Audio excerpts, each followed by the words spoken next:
اعوذ باللہ السمیع العلیم العظیم الحفیظ بوجہ الکریم وسلطانہ القدیم من الرجس الخبیث المخبث الشیطان اللعین الرجیم وقبیلہ ونفخہ ونفثہ وہمزہ۔ بسم اللہ الرحمن الرحیم۔ تمام نبیوں کے سردار حضرت محمد صلی اللہ علیہ وآلہ وسلم اور تمام مذاہب کے سردار دین اسلام کے پیروکاروں، السلام علیکم ورحمۃ اللہ وبرکاتہ۔ آپ لوگ اپنی لائف کو چینج کرنا چاہتے ہیں تو ہمارے ساتھ، ہمارے گروپ کے ساتھ مل جائیے، اور یہ جو میسیج ہے آج ہماری 10ویں قسط ہے، اس میسیج کو دوسروں تک پہنچائیے جس طرح بھی بن پڑتا ہے۔ لنک کو بھیجیے یا خود سنیے اور آگے باتیں پوچھئیے۔ ہماری زندگی اولیاء کرام کی سیرت کو پڑھ کے چینج ہو سکتی ہے۔ کیوں؟ اس لیے کہ اللہ کے لشکروں میں سے ایک لشکر ولیوں کا ذکر ہے۔ یہ لشکر کیا کرتا ہے؟ دل کی کیفیت کو چینج کر دیتا ہے۔ آئیے شروع کرتے ہیں۔ آج کا ہمارا ٹاپک جو ہے وہ جعفر بن یونس، مراد میری المعروف حضرت ابو بکر شبلی رحمۃ اللہ علیہ۔ شیخ شبلی یہ تو سنا ہوگا۔ نام، اصل نام ان کا جعفر بن یونس ہے، اور یہی ان کی تعویذ پر، یعنی قبر جسے کہتے ہیں، اس کے اوپر یہی نام لکھا ہے، اور ابو بکر شبلی کے نام سے مشہور ہوئے۔ گفتگو آگے بڑھانے سے پہلے ضروری ہوتا ہے کہ نام پہ گفتگو ہو جائے، بڑا اچھا لگتا ہے، آدمی کے پاس نالج میں اضافہ ہوتا ہے کہ مجھے نام کی میننگ آتے ہیں۔ کبھی آپ نے دیکھا ہے کہ اگر آپ کو آپ کے نام کے میننگ آتے ہوں تو زیادہ خوشی ہوتی ہے۔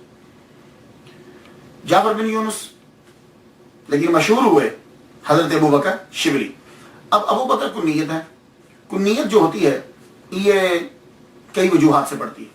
یا تو بیٹے کا نام ہوتا ہے ابو القاسم، یا تو بیٹے کا نام ہوتا ہے تو کنیت رکھ لی جاتی، یا کوئی محبوب چیز ہوتی ہے، جیسے ابو ہریرہ، بلی محبوب تھی ابو ہریرہ، یا کنیت بزنس کی وجہ سے ہو جاتی ہے۔ یہ بات یاد رکھیے، بزنس ہوتا ہے، اس کا تعلق اس شے کے ساتھ بڑا ہوتا ہے تو کر دی جاتی۔ بکر کہتے ہیں جوان اونٹ کو، اونٹ کیمل، جوان اونٹ کو بکر کہتے ہیں۔ تو وہ جو بکر ہے، تو جوان اونٹوں کی، جس کے پاس جوان اونٹ ہوں یا وہ اونٹوں کے بارے میں نالج رکھتا، دونوں لحاظ سے تو بڑے امیر رہے ہیں۔ حضرت شیخ شبلی رحمۃ اللہ علیہ بڑے زبردست امیر آدمی تھے، غریب آدمی نہیں ہے۔ چاچا حاکم، ابا حاکم، خود حاکم، یا چچا جو ہیں وہ الیگزینڈریا میں حاکم رہے، اور ابا یہ خلیفہ کے درباروں کے سربراہ ہیں، چیف ہیں، ہیڈ ہیں، اور خود بھی نہاوند کے حاکم رہے۔ تو بھئی ہو سکتا ہے کہ اونٹ جو ہیں یہ پالتے ہوں، اور ویسے یہ بھی ہو سکتا ہے کہ کیونکہ آپ کے جو شاگرد ہیں ایک ہی شاگرد، ان کا نام بھی ابو بکر ہے، بکر ہے ان کا، ابو بکر، شاید ہو سکتا ہے ان کی وجہ سے، خیر جو بھی، لیکن آپ ذرا میننگ سے تعلق رکھیں دیں۔ ابو بکر جوان اونٹوں کو رکھنے والا یا جوان اونٹوں کو پالنے والا، جوان اونٹوں کی بارے میں علم رکھنے والا۔ شبلی، آپ کا نام شبلی کیوں ہے؟ تو شبلی کی بھی لوگوں نے کئی ریزنز بتائی ہیں، لیکن ایک ریزن یہ ہے کہ آپ جس کریا میں رہتے تھے، یہ محلہ ہوتا ہے جو کاؤنٹی جس میں رہتے تھے آپ، وہ شبلہ، اس کا نام شبلہ تھا، تو اس سے پڑ گیا شبلی۔ تو شبلی کا معنی شیر کا بچہ بھی ہوتا ہے، اور اس کے اوپر بھی پھر ایک سٹوری ہے، اور جو ماننے والے ہوتے ہیں فالوورز، وہ پھر کوئی نہ کوئی ریزن جو ہے وہ ساتھ لگا دیتے ہیں۔ لیکن میں یہ دیکھتا ہوں کہ ایک بات اگر مجھے 4-5 کتابوں میں ملے تو میں پھر بیان کرتا ہوں۔ ویسے اگر وہ ایک ہی کتاب میں ملتی ہے تو پھر ایسا ہو سکتا ہے کہ مریدین نے، چاہنے والوں نے بعد میں ایڈ کر دیا، اور ایسا بارہا ہوتا ہے۔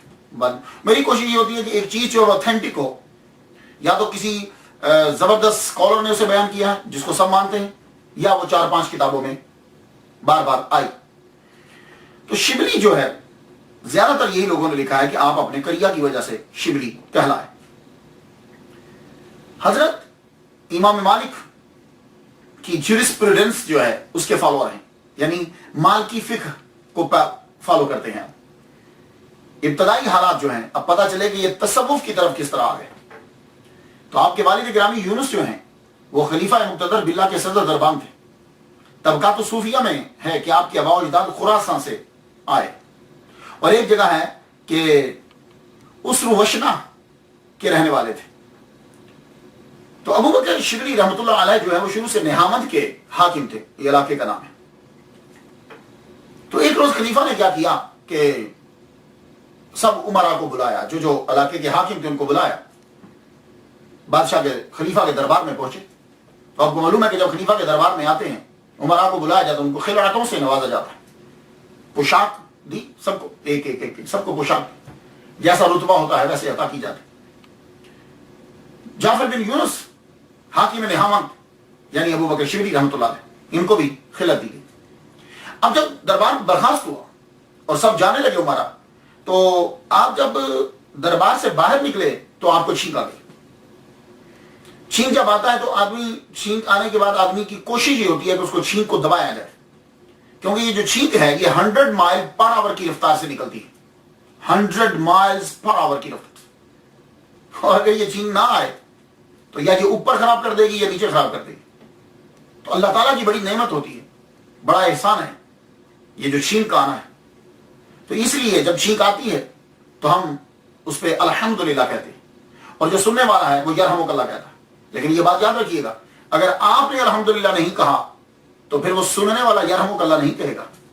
اس کے لیے حکم ہے کہ تو یرحمک اللہ مت کہے، کیونکہ اس نے الحمدللہ نہیں کہا. امریکہ کے اندر بھی میں نے اکثر دیکھا ہے جب کوئی چھینکتا ہے تو انگریز اس کو کہتے ہیں bless you, bless you, bless you بولتے. ہمارے یہاں الحمدللہ پہلے یہ کہتا ہے اور پھر دوسرا آدمی یرحمک اللہ کہتا ہے. اور حضور صلی اللہ علیہ وآلہ وسلم کسی کپڑے میں چھپا لیتے تھے منہ کو، یہ بات یاد رکھیے. تو جو ہی جعفر بن یونس المعروف حضرت ابو بکر شبلی رحمۃ اللہ علیہ نکل رہے ہیں تو ایک دم سے آستین کو یوں آگے کر لیا. آستین کو جب آگے کیا تو ایک حاسد نے جا کے دربار میں خلیفہ کو شکایت لگا دی کہ آپ نے کس آدمی کو خلعت سے نوازا ہے کہ اس نے تو آپ کی خلعت کی توہین کر دی ہے. اس نے کیا کیا ہے؟ اس نے اس آستین کے ساتھ ناک کو پوچھا ہے. خلیفہ غصے میں آ گئے، بلایا، واپس آؤ، تم اس قابل نہیں ہو کہ تمہیں یہ خلعت دی جائے، پوشاک دی جائے، واپس کرو اسے. تم نے اس کے ساتھ ناک پوچھا. آپ واپس آئے، آپ نے استعفیٰ بھی دے دیا.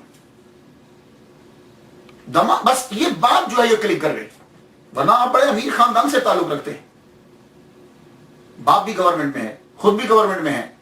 تو یہ بات کلک کر گئی اور اسی بات نے آپ کو تصوف کی طرف موڑ دیا. وہ ذہن میں کیا آیا؟ کہنے لگے ایک خلیفہ نے مجھے خلعت دی، میں نے اس کا استعمال صحیح نہیں کیا تو وہ ناراض ہو گیا. تو وہ ساری کائنات کا مالک جو بادشاہوں کا بادشاہ ہے، اس نے ہمیں یہ جسم دیا ہے، اس نے ہمیں روح دی ہے، اس نے ہمیں یہ سب چیزیں دی ہیں، تو ہم کہاں صحیح استعمال کر رہے ہیں؟ تو اس کا ہم پر غضب کتنا ہوگا اگر ہم نے اس کا صحیح استعمال نہ کیا. بس یہ تھا ایک ٹرننگ پوائنٹ کہ جعفر بن یونس ابو بکر شبلی بن گئے. وہ شبلی بن گئے، فوراً گئے. وہاں ان کے علاقے کے قریب جو صوفی تھے وہ حضرت شیخ نساج رحمۃ اللہ علیہ کی خانقاہ تھی. یہ شیخ نساج یہ مرید ہیں حضرت سری سختی رحمۃ اللہ علیہ کے. حضرت سری سختی رحمۃ اللہ علیہ پیر ہیں حضرت جنید بغدادی رحمۃ اللہ علیہ. تو گویا کہ شیخ نساج اور جنید بغدادی پیر بھائی ہوئے. وہاں جب پہنچے تو یہ حضرت پیر شیخ نساج رحمۃ اللہ علیہ افریقن تھے، کالا ان کا رنگ تھا. حج کرنے کے لیے جا رہے ہیں، بوسیدہ کپڑے پہنے ہوئے. ایک آدمی نے دیکھ لیا، کہنے لگا خیر، بلایا، تم غلام ہو نا؟ اب یہ اس وقت پتہ نہیں کس کا فکر پہ تھے. وہ پوچھ رہا تم غلام ہو، یعنی جیسے اصلی غلام جو ہوتے ہیں. تو آپ کہہ رہے ہاں میں غلام ہوں، یعنی اللہ کا، اپنے مالک کا غلام ہوں. تم بھاگے ہو اپنے آقا سے؟ کہا ہاں میں بھاگا ہوا ہوں. دونوں گفتگو ایک ہے لیکن دونوں میں سمجھنے میں اور معنی میں فرق ہے. تم اپنے مالک سے بھاگے ہو؟ ہاں اپنے مالک سے بھاگا ہوا ہوں. میں تمہیں تمہارے آقا کے پاس لے چلتا ہوں. کہنے لگے ہاں، بڑے عرصے سے آرزو تھی کہ مجھے کوئی میرے آقا کے قریب کر دے. کہ چلو پھر. وہ ان کو پکڑ کے گھر لے گیا. گھر لے جا کر لگا یہاں رہو میرے پاس، یہ کام کرو، یہ تم کپڑا بننا میں تجھے سکھا دیتا ہوں، تم کپڑا بنا کرو. تو اس کے بعد نساج آپ کا نام مشہور ہو گیا کپڑا بننے پر. آپ نے اپنا نام نہیں چینج کیا، اصل نام آپ کا تھا ابو الحسن محمد بن اسماعیل، لیکن مشہور ہوئے خیر نساج. کہنے لگے ایک مسلمان نے میرا نام رکھا تھا خیر، تو بس میں اب نام چینج نہیں کرنا چاہتا. لیکن آپ تقویٰ میں اتنے بڑے ہوئے تھے، زہد میں، عبادت میں اتنے بڑے ہوئے تھے کہ اس کو معلوم ہو گیا کہ مجھ سے بہت بڑی غلطی ہوگی، اس نے پھر ان کو چھوڑ دیا. تو یہ ہے خیر نساج رحمۃ اللہ علیہ. ان کے پاس جب حضرت شبلی رحمۃ اللہ علیہ جاتے ہیں تو وہ جب بھی کبھی محفل میں بیٹھتے تو جنید بغدادی رحمۃ اللہ علیہ کی بات وہ ضرور کرتے. ظاہر ہے پیر کے بھانجا ہیں اور اللہ نے مقام بھی بڑا دیا ہے، تو بیٹھتے تو ان کی بات جو ہے وہ ضرور کرتے. جب تذکرہ کسی کا چلے تو پھر شوق تو اٹھتا ہے. حضرت نساج رحمۃ اللہ علیہ نے دیکھا کہ شبلی ملنا چاہتا ہے جنید بغدادی رحمۃ اللہ سے، ان کے پاس جانا چاہتا ہے.